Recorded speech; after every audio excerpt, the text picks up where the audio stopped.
76वां अध्याय, शाल्व के साथ यादवों का युद्ध।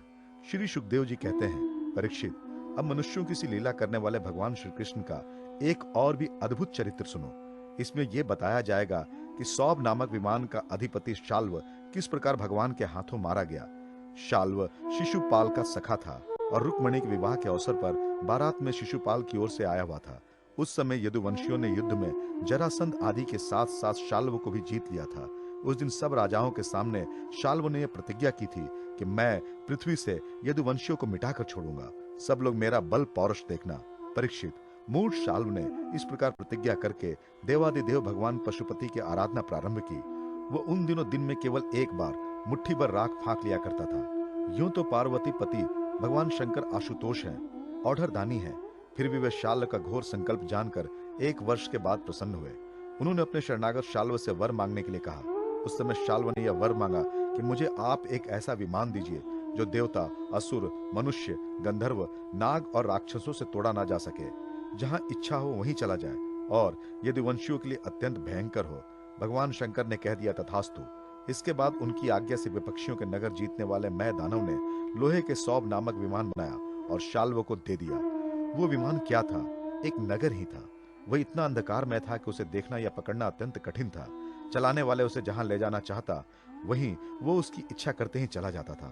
शाल्व ने वो विमान प्राप्त करके द्वारका पर चढ़ाई कर दी, क्योंकि वो विष्णुवंशी यादवों के द्वारा किए हुए वैर को सदा स्मरण करता था। परीक्षित, शाल्व ने अपनी बहुत बड़ी सेना से द्वारका को चारों ओर से घेर लिया और फिर उसके फल फूल से लदे हुए उपवन, उद्यानों उजाड़ने लगा और नगर द्वारों, फाटकों, राजमहलों, अटारियों, दीवारों और नागरिकों के मनोविनाद के स्थान को नष्ट भ्रष्ट करने लगा। उस श्रेष्ठ विमान से शास्त्रों की झड़ी लग गई। बड़ी बड़ी चट्टानें, वृक्ष, वज्र, सर्प और ओले बरसने लगे। बड़े जोर का बवंडर उठ खड़ा हुआ। चारों ओर से धूल ही धूल छा गई। परीक्षित, प्राचीन काल में जैसे त्रिपुरासुर ने सारी पृथ्वी को पीड़ित कर रखा था, वैसे ही शाल्व के विमान ने द्वारकापुरी को अत्यंत पीड़ित कर दिया। वहां के नर नारियों को कहीं एक क्षण के लिए भी शांति न मिलती थी। परम यशस्वी वीर भगवान प्रद्युम्न ने देखा हमारी प्रजा को बड़ा कष्ट हो रहा है। तब उन्होंने रथ पे सवार होकर सबको ढांढस बंधाया और कहा कि डरो मत। उनके पीछे पीछे सात्यकी, चारुदेशन, सांब, भाइयों के साथ अक्रूर, कृतवर्मा, भानुविंद, गद, शुक, शारण आदि बहुत से वीर बड़े बड़े धनुष धारण करके निकले। ये सब के सब महारथी थे। सबने कवच पहन रखे थे और सबकी रक्षा के लिए बहुत से रथ, हाथी, घोड़े तथा पैदल सेना साथ साथ चल रही थी। इसके बाद प्राचीन काल में जैसे देवताओं के साथ असुरों का घमासान युद्ध हुआ था, वैसे ही शाल्व के सैनिकों और यदुवंशियों का युद्ध होने लगा। उसे देखकर लोगों के रोंगटे खड़े हो जाते थे। प्रद्युम्न जी ने अपने दिव्य अस्त्रों से क्षण भर में ही सौभ्यपति शाल्व की सारी माया काट डाली। ठीक वैसे ही जैसे सूर्य अपनी प्रखर किरणों से रात्रि का अंधकार मिटा देते हैं। प्रद्युम्न जी के बाणों से सोने के पंख एवं लोहे के फल लगे हुए थे। उनकी गांठें जान नहीं पड़ती थी। उन्होंने ऐसे ही 25 बाणों से शाल्व के सेनापति को घायल कर दिया। परम मनस्वी प्रद्युम्न जी ने सेनापति के साथ ही शाल्व को भी 100 बाण मारे। फिर प्रत्येक सैनिकों को 1-1 और सारथियों को 10-10 तथा वाहनों को 3-3 बाणों से घायल कर दिया। महामना प्रद्युम्न जी के इस अद्भुत और महान कर्म को देखकर अपने एवं पराये सभी सैनिक उनकी प्रशंसा करने लगे। परीक्षित, मय दानव का बनाया हुआ शाल्व का विमान अत्यंत मायामय था। वह इतना विचित्र था कि कभी अनेक रूपों में दिखता तो कभी एक रूप में, कभी दिखता तो कभी ना भी दिखता। यदि वंशियों की इस बात का पता ही ना चलता वह इस समय कहाँ है। वह कभी पृथ्वी पर आ जाता तो कभी आकाश में उड़ने लगता, कभी पहाड़ की चोटी पर चढ़ जाता तो कभी जल में तैरने लगता। वो अलात चक्र के समान मानो कोई दुमुही लुकारियों की बनीठी भांज रहा हो घूमता रहता था। एक क्षण के लिए भी कहीं ठहरता नहीं था। शाल्व अपने विमान और सैनिकों के साथ जहां जहां दिखाई पड़ता वहीं वहीं यदुवंशी सेनापति बाणों की झड़ी लगा देते थे। उनके बाण सूर्य और अग्नि के समान जलते हुए तथा विषैले सांप की तरह असह्य होते थे। उनसे शाल्व का नाराकार विमान और सेना अत्यंत पीड़ित हो गई। यहां तक कि यदुवंशियों के बाणों से शाल्व स्वयं मूर्छित हो गया।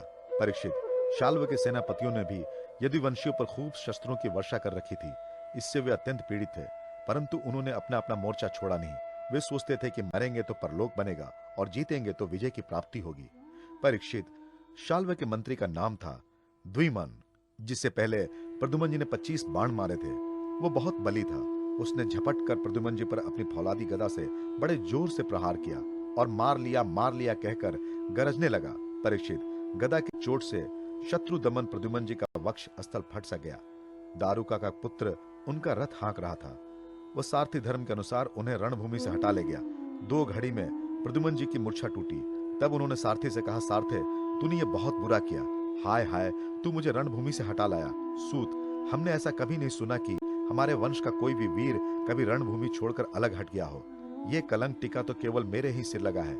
सचमुच सूत, तू कायर है, नपुंसक है। बतला तो सही, अब मैं अपने ताऊ बलराम जी और पिता श्री कृष्ण के सामने जाकर क्या कहूंगा? अब तो वो सब लोग यही कहेंगे कि मैं युद्ध से भाग गया। उनके पूछने पर मैं अपने अनुरूप क्या उत्तर दे सकूंगा? मेरी भाभियां हंसती हुई मुझसे साफ साफ पूछेंगी कि कहो वीर, तुम नपुंसक कैसे हो गए? दूसरों ने युद्ध में तुम्हें नीचा कैसे दिखा दिया? सूत, अवश्य तुमने मुझे रणभूमि से भगाकर अक्षम्य अपराध किया है। सारथी ने कहा, आयुष्मान, मैंने जो कुछ भी किया है सारथी का धर्म समझकर ही किया है। मेरे समर्थ स्वामी, युद्ध का ऐसा धर्म है कि संकट पड़ने पर सारथी रथी की रक्षा करे तथा रथी सारथी की। इस धर्म को समझते हुए ही मैंने आपको रणभूमि से हटाया है। शत्रु ने आप पर गदा का प्रहार किया था, जिससे आप मूर्छित हो गए थे, बड़े संकट में थे, इसी से मुझे ऐसा करना पड़ा।